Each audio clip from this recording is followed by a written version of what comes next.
Alors bonjour, aujourd'hui j'ai décidé de filmer ma petite capsule vidéo sur le rappel des notions mathématiques de base. Alors pour que vous puissiez aller le revisionner si vous avez encore des difficultés, ce sera sur Moodle. Alors vous avez votre volume mathématiques et médicaments et vous avez peut-être aussi le plan de leçon que je vous ai remis. Alors le petit rappel commence par on va revoir l'arrondissement d'un nombre entier et d'un nombre décimal.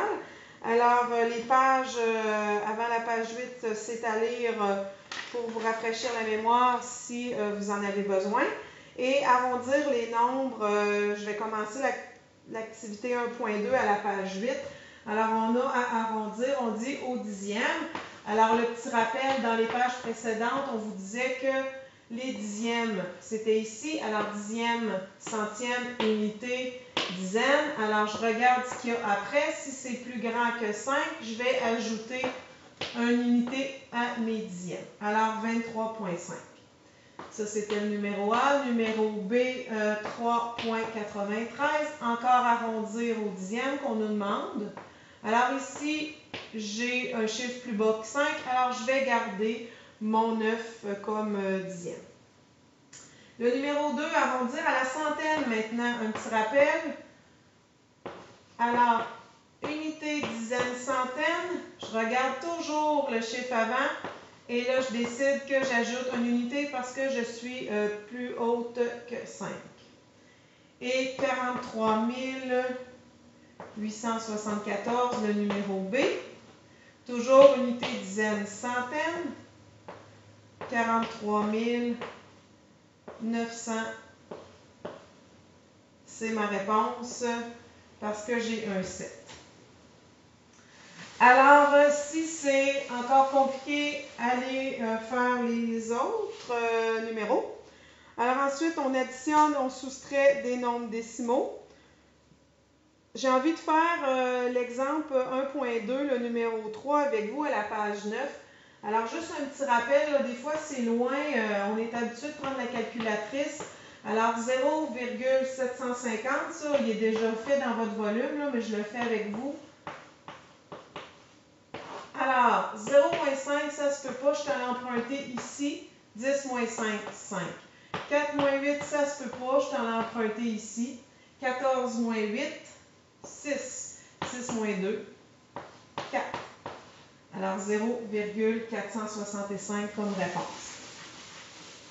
Alors, vous irez faire les additions, les soustractions à la page 9. Et je suis rendue avec vous la multiplication des nombres décimaux. Alors, on vous rappelle à la page 10 que pour que ce soit très simple, la multiplication, on élimine les virgules, on aligne les chiffres à droite et on effectue la multiplication. À la fin, dans la dernière étape, on va ajouter la virgule. Alors, si on fait l'exemple que vous avez à la page 10, on veut multiplier 0,75 par 0,5. Alors, j'ai dit que j'oubliais les virgules pour l'instant. Je me retrouve avec 75 fois 5. OK? Et là, je me demande, je reviens au départ, combien j'avais de chiffres après ma virgule? Ici, j'en avais 2. Ici, j'en avais 1. Ça fait un total de 3 chiffres après la virgule. OK? Alors, 1, 2, 3, 0,375 est la réponse à 0,75 fois 0,5. Alors, vous avez des exemples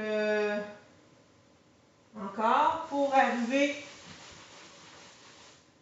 à l'activité 1.5. Je peux faire le premier. Alors, 0,75 fois 0,4 ressemble à celui qu'on vient de faire. Alors, on va se concentrer sur les chiffres sans virgule. 5 fois 4, 20. 28, 29, 30. 1, 2, 3. 1, 2, 3. Alors, 0,3 est ma réponse au numéro A. Pour le numéro B, maintenant, on a 3,8 fois 0,35. J'oublie mes virgules. Alors, 38 fois 35, 5 fois 8, 40. 15 plus 4, 19. 3 fois 8, 24. Vous vous souvenez, hein, quand on multiplie, on met notre chiffre après la dizaine. Donc, 24, 3 fois 3, 9, 10, 11. Alors, 0, 9, 13. Donc, excusez, c'est un peu bas. Alors, je reviens ici. 1, 2, 3. 1, 2, 3. Ma réponse, c'est 1,33. Ici, dans mon volume, on ne me dit pas d'arrondir. Donc, 1,33, c'est ma réponse. Alors, à la multiplication des décimaux, ça va. Alors, à la page 12, on a la division des nombres décimaux. Alors, ajuster le nombre décimal après la virgule. Alors, on a l'exemple ici pour diviser 0,325 par 0,25. Divisé par 0,25, c'est ce qu'on vous demande de faire. Alors, on évite de faire, pour éviter de faire des erreurs de calcul, on ajoute autant de zéros qui est nécessaire pour que les nombres aient la même quantité de chiffres après la virgule. Alors ici, j'avais 3 chiffres après la virgule, donc je vais en mettre un autre 3 chiffres après la virgule. Alors, ça va me donner divisé par 0,250. Donc, je veux que ce soit pareil. Donc, maintenant, on veut éliminer la virgule. Donc, je sais que si je fais fois 100, je vais éliminer mes virgules. Alors, je me retrouve avec 325 divisé par 250. Alors, je vais remettre ces chiffres-là, 325 divisé par 250. Je peux aller réduire les fractions. Plus on réduit, moins on fait d'erreurs. Alors, je suis capable de diviser par 25. OK, mes deux chiffres, si je les divise par 25, ça va me donner 13 sur 10. Et après ça, je vais aller diviser ce nombre entier-là. Alors, 13 divisé par 10, ça aussi, c'est peut-être un peu loin. Alors, j'ai 1 fois 10, 10. Il me reste 3. Alors, quand j'ai plus de chiffres à descendre, je vais mettre une virgule ici et un 0 ici. Alors, combien de 10 dans 30? 3. 3 fois 10, 30. Alors, ma réponse, c'est 1,3. Au début, j'avais ce chiffre-là ici. OK, ma réponse, c'est 1,3.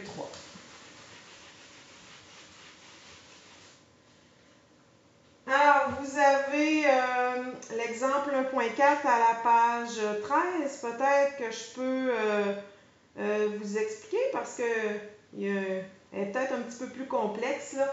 Alors, j'ai 725 divisé par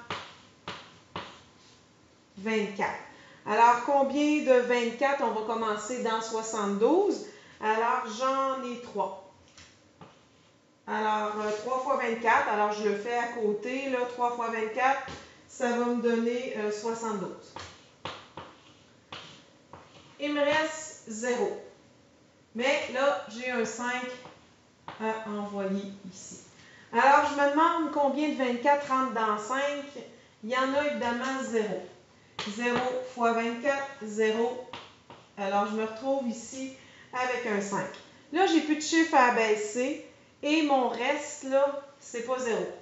Alors, mais j'ai plus de chiffres à abaisser. Donc, on peut poursuivre la division en mettant une virgule au nombre à diviser, puis en ajoutant autant de zéros qu'il va falloir. Alors ici, là, je me mets des zéros. OK? Alors, mais quand j'abaisse le premier zéro, on place une virgule. OK? Alors, ici, je vais abaisser mon zéro, mais je vais placer une virgule. Alors, je me demande combien de 24 rentre dans 50. Alors, j'en ai 2. Alors, 2 fois 24, ça me fait 48. Il me reste 2. Là, j'ai des zéros à abaisser. OK?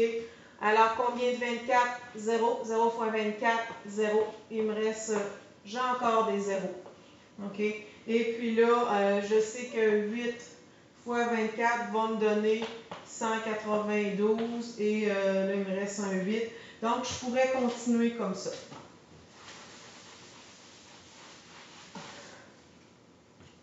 Alors, vous aviez cet exemple à la page 13. Maintenant, on est rendu à l'activité 1.6. Alors, je peux peut-être faire le numéro A avec vous. Alors, on me dit, j'observe les fractions décimales. Donc, ici, on a 24 sur 1.2. Alors, on me dit, ajuster le nombre décimal pour les deux nombres. Alors, pour faire une division, là, je me dis, je vais tasser ma virgule ici, donc il faut que je tasse ici. C'est égal à 240 sur 12. OK? Pour que je puisse, après ça, simplifier. Et ben, j'ai éliminé ma virgule, évidemment. Je suis capable d'aller simplifier ici, là, pour diviser par 2, ça va me donner 120 sur 6. Et 120 divisé par 6, je sais que ça me donne 20. Alors, j'ai réduit la fraction et j'ai divisé la fraction pour obtenir un nombre entier. OK? Ou décimal, là, on me demande de le réduire le plus possible. Je vais faire le B avec vous. Alors, 0,4 divisé par 0,6. Je veux aller éliminer mes virgules. Je tasse de 1, je tasse de 1. Ça me fait 4 sur 6. Mais n'oubliez pas, je vous ai dit, quand je suis capable de réduire, je réduis. Alors, divisé par 2, ça me fait 2 tiers. Et là, on me demande de réduire les fractions et d'obtenir, diviser la fraction. Alors, je vais 2 diviser par 3. Combien de 3 dans 2? Ça se peut pas. 0 fois 3, 0. Ici. Mais ici, souvenez-vous que j'ai plein de zéros. Alors, je me descends un 0, mais là, je suis après la virgule. Alors, je vais mettre une virgule ici. Combien de 3 dans 20? Alors, 6. 6 fois 3, 18. Il me reste 2. J'ai encore des zéros. Alors, ça va être à l'infini. Mais on me dit d'arrondir à la centaine au besoin, donc c'est pas mon cas. Alors, ma réponse est 0,6666 à l'infini.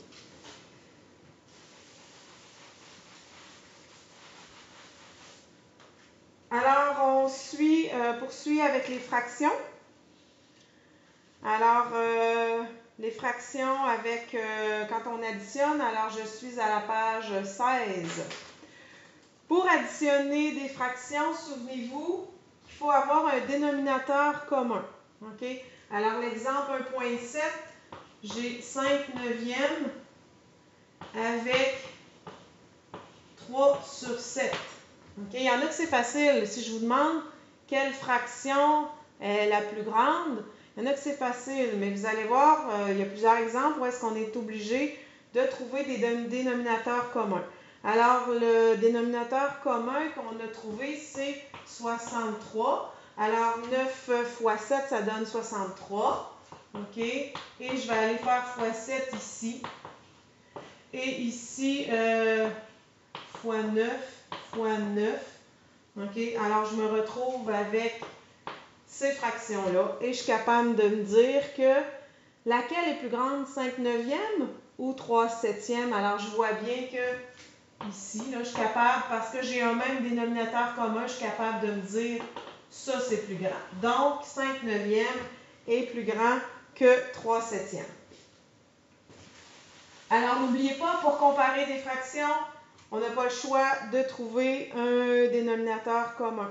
Alors, on a l'activité 1.7 à la page 16 qui nous demande de comparer les fractions et d'encercler la plus grande.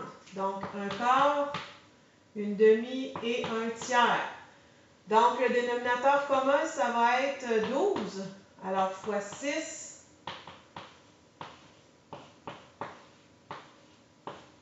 Ici, excusez-moi, fois 4. Alors, OK? Je me retrouve avec ça et ma réponse, c'est 1/2, c'est la plus grande fraction.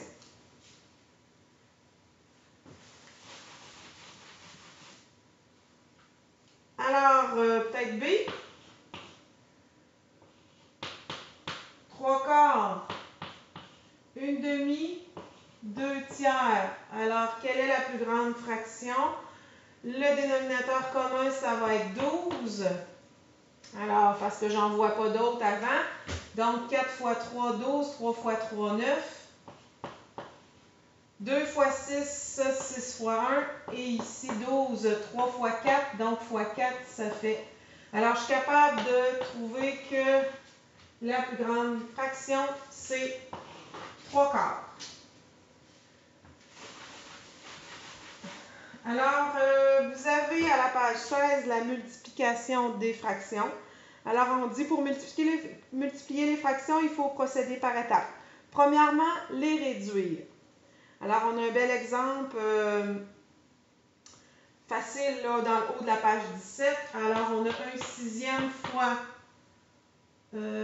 c'est 4, 4/5. Alors encore, toujours réduire, ça simplifie beaucoup vos calculs, moins de chances d'erreur. Alors quand on multiplie, quand on va réduire les fractions, on réduit les en croisés. Alors ici, je ne peux pas réduire ça, c'est déjà très simple, mais je pourrais réduire ça. Ici, si je divise par 2, il me reste 2. Si je divise par 2, il me reste 3. Alors, toujours diviser par le même chiffre, par exemple. Et quand je multiplie, on multiplie 1 fois 2, ça va donner 2. Et ici, je suis rendue avec un 3. 3 fois 5, ça va donner 15. Alors, ma réponse, 2/15e, c'est la réponse là, que je voulais là, trouver.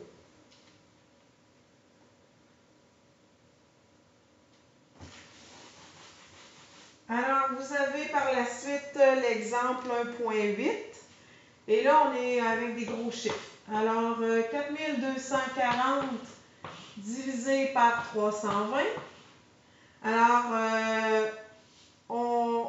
c'est facile aussi quand on a des chiffres qui se terminent par 0.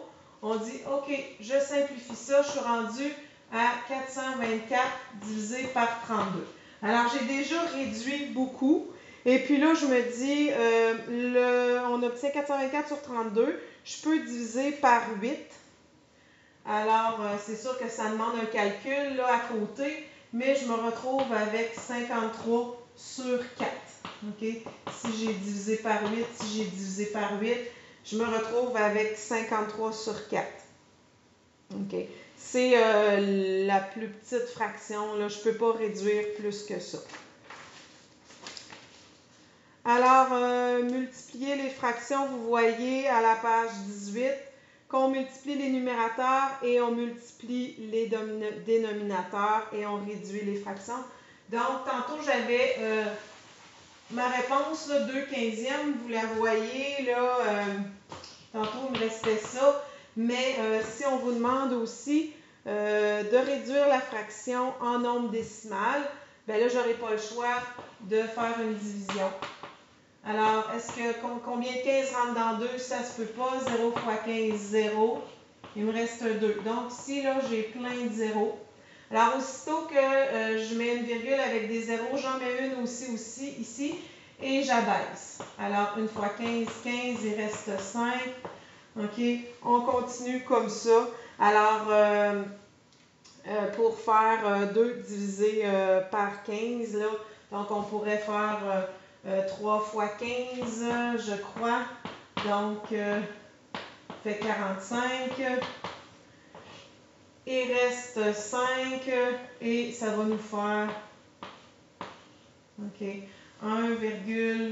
0,1333333 et ça dépend de ce qu'on veut là, comme arrondissement.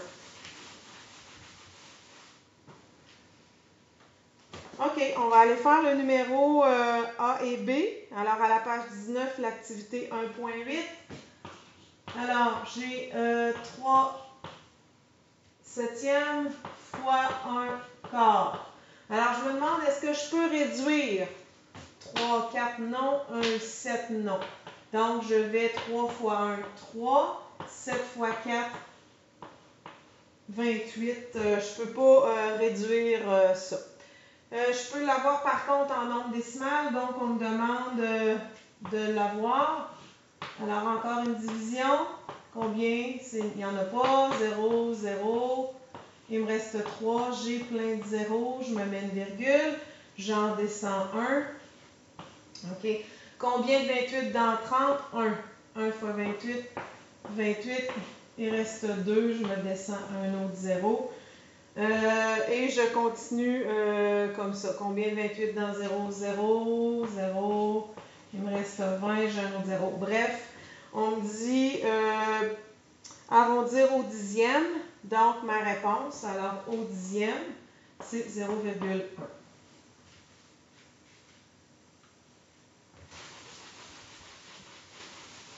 Alors, je peux faire B. 3 sixièmes fois 4 douzièmes. Ah, là, je peux réduire. Sinon, ça va me faire des trop gros chiffres à diviser. Alors, ça et ça, si je divise par 2, il me reste 2. Il me reste 3. Ici, si je divise par 3, 1. Ici, 4. Donc, ça fait 1 fois 2, 2. 3 fois 4, 12. Et je peux encore simplifier ça. 1 sixième, parce que je divise par 2.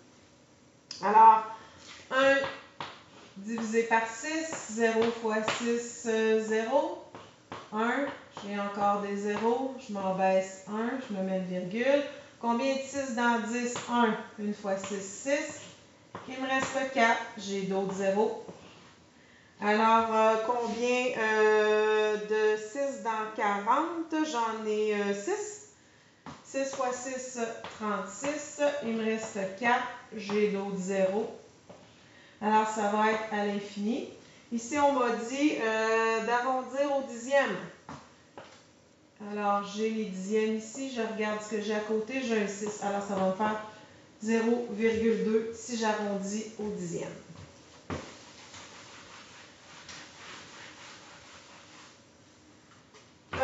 J'ai à l'activité 1.9 trouvé les plus simples expressions des fractions suivantes. Alors, pour que je réduise ça, je suis capable de diviser par 15. Hein? Diviser par 15, ça va me donner une demi. OK? 30 divisé par 15, ça fait 2. B, 3 quinzièmes, bon, sont assez faciles. Divisé par 3, ça va me donner un cinquième. Alors, vous continuez par la suite. Il y en a des plus durs. Maintenant, la division de fraction, c'est peut-être un peu plus loin. Alors, on dit multiplier la fraction du numérateur par la fraction inversée du dénominateur. Alors, je vous explique. Si on a A sur B, OK, divisé par C sur D, ce que je vais faire pour faire cette division-là de fraction, je vais garder ici A sur B, mais je vais faire fois, et ici j'inverse, OK, fois D sur C. Alors, j'ai inversé ma deuxième, là, mon dénominateur. Et là, je vais être capable de faire A fois D, B fois C, là, comme on a fait tout à l'heure, les multiplications. Alors, c'est le truc pour faire les divisions. Alors, je vais faire avec vous l'activité 1.10. Alors, A, j'ai 1/8 divisé par 1 quart. Alors, on fait ce que je viens de vous expliquer. Alors, 1/8 fois 4 sur 1. Alors, je suis allée inverser ici mon dénominateur. Alors, ça me donne 1 fois 4, 4. 8 fois 1, 8. Et je suis capable de réduire ça à une demi et même en décimale, 0,5. Au numéro B, 3 quarts divisé par 2 tiers. 3 quarts. fois 3 sur 2. OK? Alors, est-ce que je peux simplifier? Non. 3 fois 3, 9. 4 fois 2, 8. Alors, en décimale, 9 divisé par 8. 8 dans 9, 1. 1 fois 8, 8. Il me reste 1. Ici, j'ai plein de zéros. Je mets une virgule. Je m'en prends 1. 1. Il reste combien de 8 dans 20? 8, 2. 2 fois 8, 16. Il reste 4. Bref, si j'arrondis au dixième, ça me donne 1,1 comme réponse là, à 1 huitième, 3 quarts divisé par 2 tiers.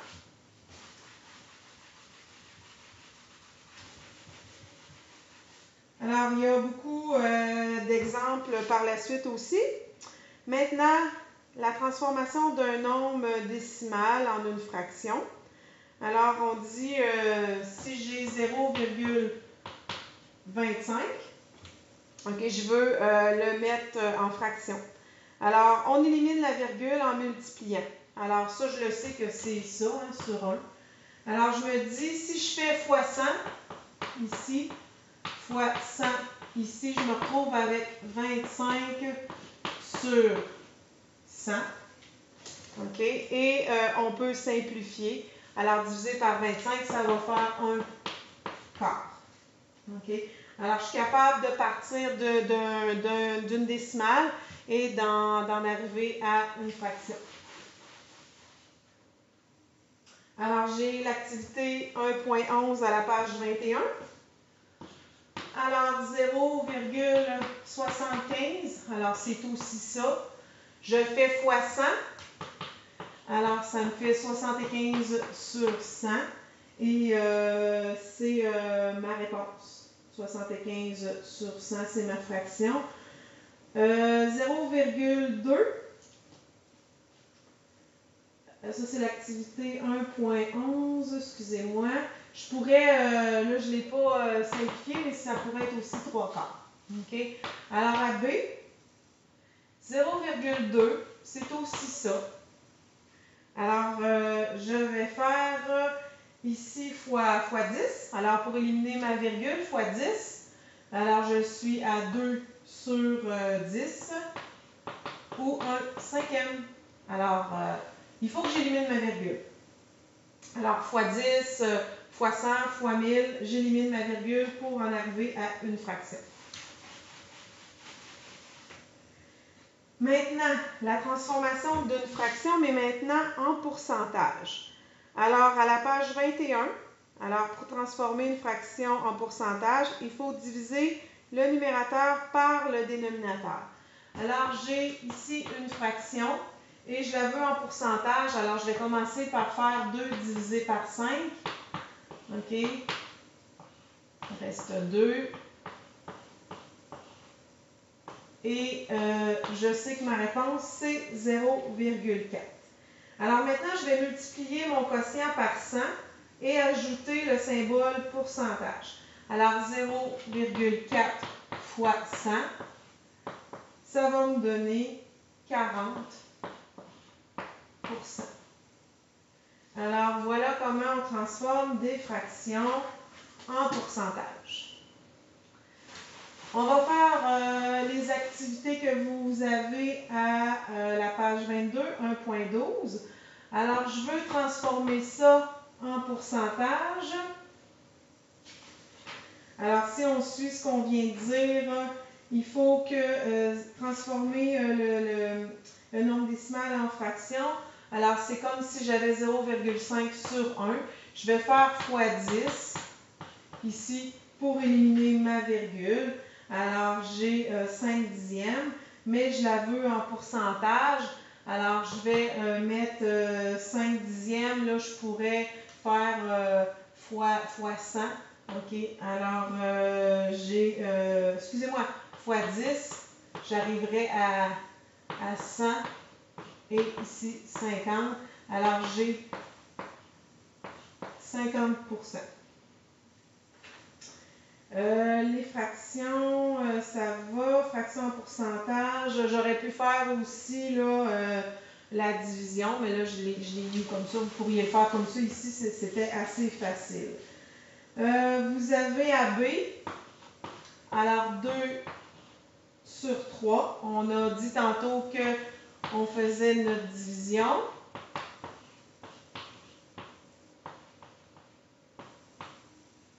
Excusez. Alors, ici, combien de 3? Dans 20, j'en ai 6. 6 fois 3, 18. Il me reste 2. Je me descends un 0. Alors, ça va donner 0,66. Et tantôt, j'ai dit pour le mettre en pourcentage, j'ai besoin de faire 0,66 fois 100. Ça va me donner 66,6%.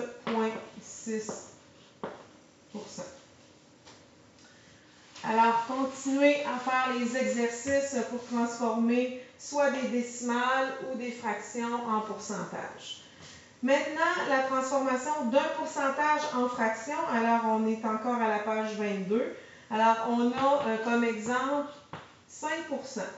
On dit que le pourcentage représente une fraction dont le dénominateur est égal à 100. Ça, on est capable de le mettre là, à 5 sur 100 et d'aller le simplifier, ce qui va donner un vingtième.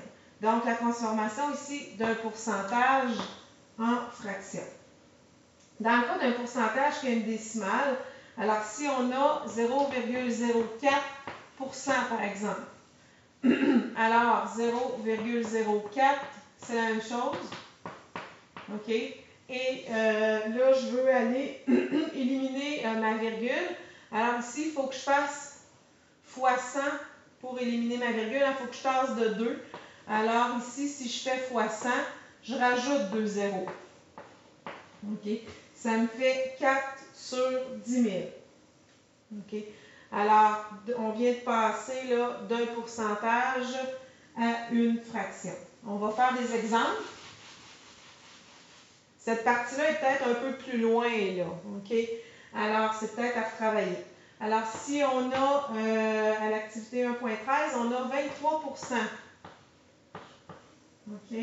Alors, je le sais que 23%, c'est 23 sur 100. Alors, tantôt, on a dit transformer les pourcentages suivants en nombres décimaux. Alors, si vous revenez là, j'oublie la page, alors 23 sur 100, je le veux en nombres décimaux. Alors, je peux faire 23 divisé par 100. Alors, combien de... Là, je ne peux pas la réduire. Alors, combien de 100 dans 23? Ça se peut pas. OK, donc 200, et j'ai des zéros, donc 230. Alors, combien de 100? Je peux en avoir 2. 2 fois 100, 200.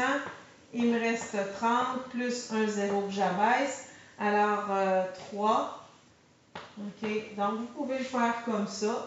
Ou vous dire que 23 sur 100, là, c'est 23 centièmes. OK, donc, mais c'est toujours intéressant de voir comment on peut arriver à trouver la décimale.